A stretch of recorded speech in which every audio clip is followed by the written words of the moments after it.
What if I told you that I could get you an entire home theater package that the average person would be absolutely happy with for less than the cost of a pair of bookshelf speakers?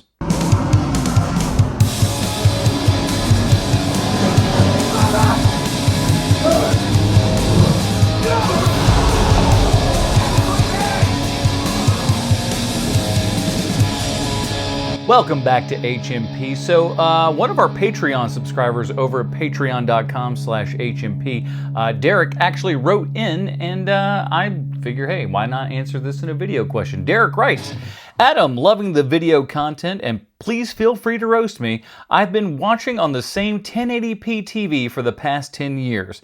Any recommendation on a quality 4K TV and player? Derek, if there's one thing I love in this world, it is spending other people's money. It doesn't have to be as expensive as you might expect. You can go big. I have a giant home theater that is upwards of over $10,000 worth of crap in it. Does the average person need all of this junk? Absolutely not. Your average person will do quite well with just a decently large, high-definition television, a good sound bar, and if they're, a fancy guy or gal, a 4K player as well. And maybe you can throw in an Apple TV or something like that. I know some of you are going to say Fire Stick, Roku, whatever. NVIDIA Shield, especially you NVIDIA Shield monkeys. No, just stop it. Like I said at the top of the video, a pair of Polk L100s runs you about $1,000. That's just for two speakers that I use for rear surrounds. It's a little bit much. I won't lie to you. Does everyone need this? Absolutely not. So what I'm going to do is put together a small little package for you, including a television, a Blu-ray player, and a soundbar, all for less than $1,000 as of this recording.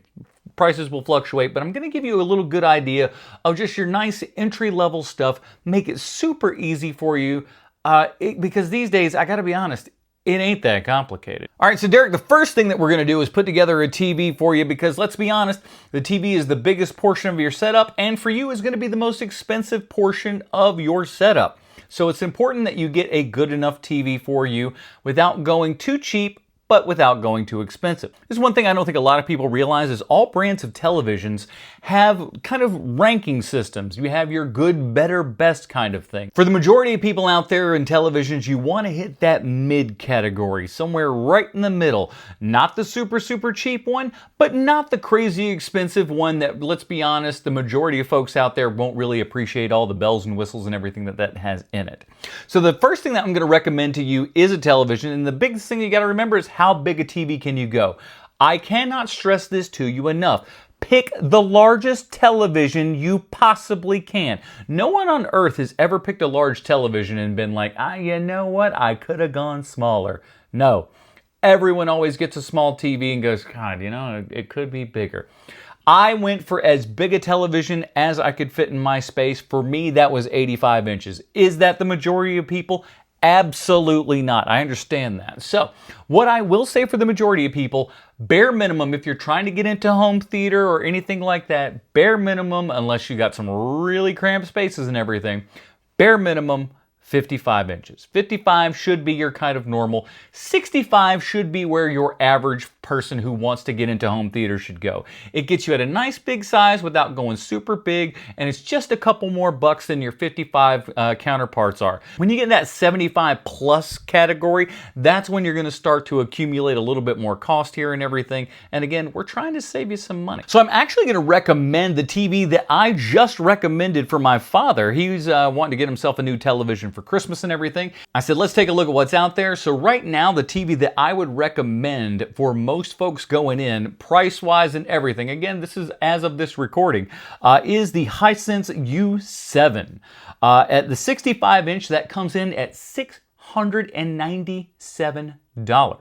$700 for this television. Absolutely fantastic. The U7 is a mini LED television, so essentially what you're getting is almost OLED-like picture for much less price than what you would pay for an actual OLED. You're going to get great specular highlights and everything in this, nice inky blacks. You're going to get a high refresh rate here and everything. It's really the best TV for your money right now. There's a couple other options and stuff. Play around as you like. But in the 65-inch category, you can't get much better than this. And Hisense is a fantastic brand who's really proven themselves over the last couple of years and is putting out really high quality products. So I would recommend the Hisense U7 as your television. I'd put it at the 65-inch for you. That puts it at $697. But hey, if you've got the space, jump it up to the 75-inch for $897. See, you're not getting that much. But when you jump up to the 85, you're looking at $1,200. So it's a little bit of a difference. So 55, 65, 75, whatever kind of fits your budget and space, put it in that one. I'm going to say the U7 is going to be your best bet there. Let's add that to the cart. Listen, you've got a big giant TV, now you've got to fix your sound. Because there's nothing worse than having a big giant TV and having it sound like it's coming out of an old coffee can. Absolutely terrible. Again, my home theater has a lot of speakers, has a lot of wattage going to it. There's a whole bunch of crap that goes on with this. Do you need all that? Absolutely not. Now, you can go to the cheapest soundbar in the world, but I don't want you doing that. That's just going to lead to you being disappointed with what you got and buying something else that's a little bit more expensive. So then, oops, we're just doing it yet again. Buy once, cry once, that's what I always say. But at the exact same time, you most assuredly do not want to go and get something like the Nakamichi Dragon or something like that. You're going to spend $5,000 for a glorified soundbar system and everything? Absolutely not. For you, you're a regular person. You've got regular bills and stuff. You don't want to spend $5,000 on a surround sound system. You can spend somewhere in the neighborhood to $500 to $700. But again, everything I'm putting together here is for the person who's just wanting to get into home theater for the first time. You can always upgrade stuff later. You're not going to really upgrade too much as far as sound bars and everything go. But dip your toes in the water a little bit. See if this is something that you like. You don't want to spend $5,000 on a hobby that you find out 6 months later you don't give a crap about. Invest a little bit, and if you like it, then you can start expanding and getting better. And maybe we'll do a video sometime on how to expand home theater, because that's how I did it and how most home theater people do it over the years, is just kind of growing little bit by little bit and everything. But for your first one, if you're just trying to get into home theater, you need a little bit of the wife acceptance factor and stuff going on, a soundbar is a great way to do that. And what I would recommend for the majority of people out there just starting out would be the Vizio 5.1 Soundbar SE, model number SVS10X0806. Sexy name. Here's the thing, it's a 5.1 system. You put your soundbar right underneath your TV, your tiny little subwoofer over there in the corner, and your two rears right behind you. You can mount them up on little poles on the wall, place them wherever, figure it out, all right? You don't have to be too wild and fancy about it, but you do need these things. And frankly, I do think you do need two separate rear channels here and everything. It just has that extra separation. You're getting some fake Atmos from this as well, so that's a little bit fun. You can have that kind of sensory sort of thing and wonder to yourself, what would happen if I one day upgraded to big expensive equipment? At least that's how it kind of worked for me. I go, ooh, what if I did better? What if I did better? What if I did better? It will become that for you. I'm sorry. This hobby's a trap. So put this together, super simple. You can just connect that HDMI right up to your brand new television there, and then all of your other accessories and stuff into your television are super simple. Get yourself that 5.1 that you actually need. Let's put that in the cart. And at $198, you can't much beat that. Everything is all there. You don't have to worry about getting, a receiver and all the different separates and stuff like that. It's just too much. You're a newbie. You want to go for the simple soundbar. Once you get a taste for blood, then you can come back and get the big stuff. Like I said, this next part is optional. I think you could get away with the Apple TV 4K. I think that's a very easy fix for all of your streaming needs and everything. But I do think that you need to get a physical media player out there, because let's be honest, your digital stuff can go away. It can disappear. Don't believe me?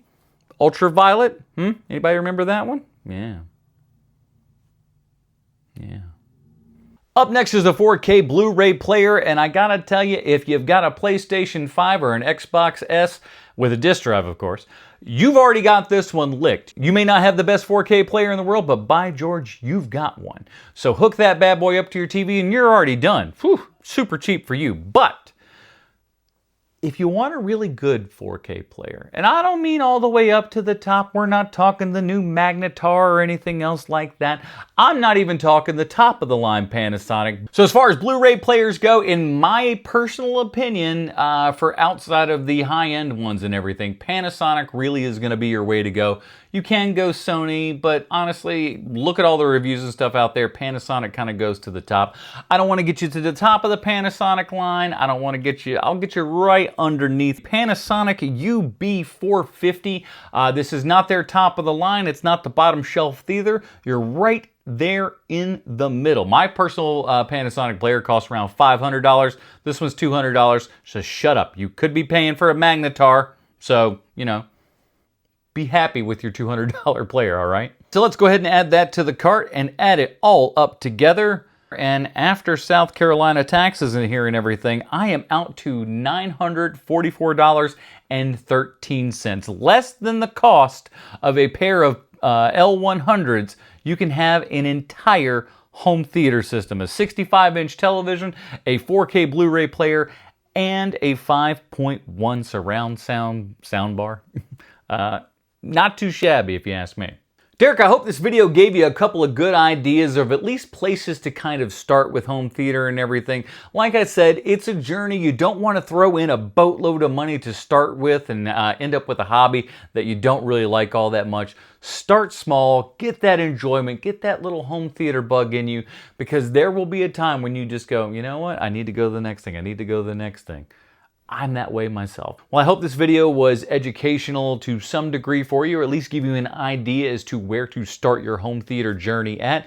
Take a look. I mean, you really are in quite a golden time here for this. This stuff is not nearly as expensive as it used to be, and the quality is absolutely outstanding. I mean, you throw a rock and you're going to hit a pretty darn good HD TV these days. So spend a little bit more money than you would initially do, and you're going to do yourself a whole heck of a lot better.